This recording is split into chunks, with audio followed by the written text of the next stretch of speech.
नमः शिवाय। दोस्तों,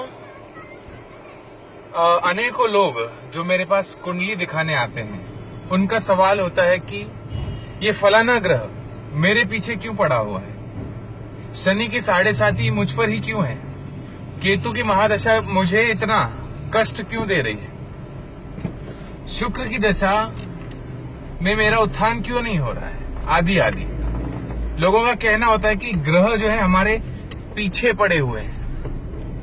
पर क्या इन ग्रहों का काम सिर्फ मनुष्य को कष्ट देना है, या सुख देना है, या अलग अलग अनुभूतियां कराना है इस जीवन में, या इन ग्रहों का कोई और उद्देश्य है? दोस्तों, अगर इसे नटशेल में हमें समझना है तो अलग अलग ग्रह, विभिन्न ग्रह एक पर्पस के लिए हैं, एक उद्देश्य के लिए हैं। ये ग्रह आपको ब्रह्म की, ईश्वर की अनुभूति कराने के लिए है। इंसान जो है सीधी बोली नहीं समझता, इसलिए ये ग्रह हमें ईश्वरीय तत्व से जोड़ने के लिए है। बृहस्पति जो है, देवगुरु बृहस्पति जो है, वो आपको ज्ञान देके, शास्त्रों का, मंत्रों का ज्ञान देके ईश्वरीय तत्व से जोड़ता है। शुक्र ग्रह जो है, दैत्याचार्य शुक्र जो है, वो आपको संगीत से, नृत्य से, म्यूजिक से जोड़ के ईश्वर की अनुभूति कराता है। कई ऐसे सिंगर्स आपने देखे होंगे जो गाते गाते अपने लय में गुम हो जाते हैं, अपनी आत्म से मिलन हो जाता है उनका गाते गाते।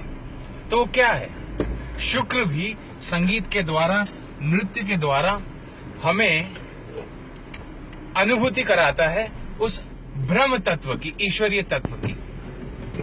शनि जो है, शनि को हम अमूमन कठोर ग्रह मानते हैं, दंडाधिकारी मानते हैं, पर शनि भी कहीं ना कहीं आपको ईश्वरीय तत्व से जोड़ने का काम करता है। जब मनुष्य कष्टों के बीच रहता है, दुखों के बीच रहता है, कठिनाइयों के बीच रहता है, तब उसे ईश्वर की याद आती है, तभी उसका रुझान स्पिरिचुअलिटी में होता है, वो आत्म तत्व को जानना चाहता है।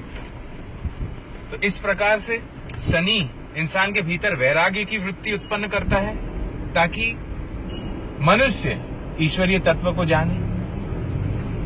बुध जो है वो ज्ञान देके, शास्त्रों का, मंत्रों का ज्ञान देके मंत्र सिद्धि दे देता है आपको, आप ईश्वरीय तत्व से जुड़ जाते हैं। राहु जो है किसी और तरीके से करता है। केतु तो भिक्षु है, मॉन्क है, मोक्ष का कारक है। केतु की दशा में लोगों को दुनियादारी में बहुत ज्यादा नुकसान होता है, पर वही समय है, केतु की दशा का पीरियड, जब मनुष्य आध्यात्म की तरफ आगे बढ़ता है, अग्रसर होता है। तो दोस्तों, कुल मिलाकर ग्रहों का यही उद्देश्य है कि आप ब्रह्म तत्व को, ईश्वरीय तत्व को जाने।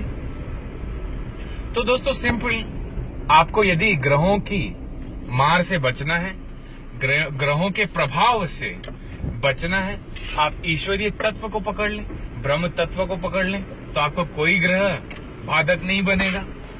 आप रोज नियमित रूप से ओमकार की साधना करें, ओम की, प्रणव की साधना करें। लोग मेरे से पूछते हैं कि कौन सा मंत्र अति उत्तम है कि हम सभी ग्रहों को पावरफुल करें। तो ओमकार का, ओम का, प्रणव का एकाक्षरी मंत्र ऐसा है जो ब्रह्म तत्व है। तो ब्रह्म तत्व की साधना करें, ब्रह्म तत्व से जुड़े रहें, तो आपको कोई ग्रह जो है नुकसान नहीं पहुंचाएंगे, सब शुभ और लाभ करेंगे। तो दोस्तों, देखते रहिए मेरे वीडियोस महर्षि एस्ट्रोलॉजिकल सेंटर पे। Thanks a lot.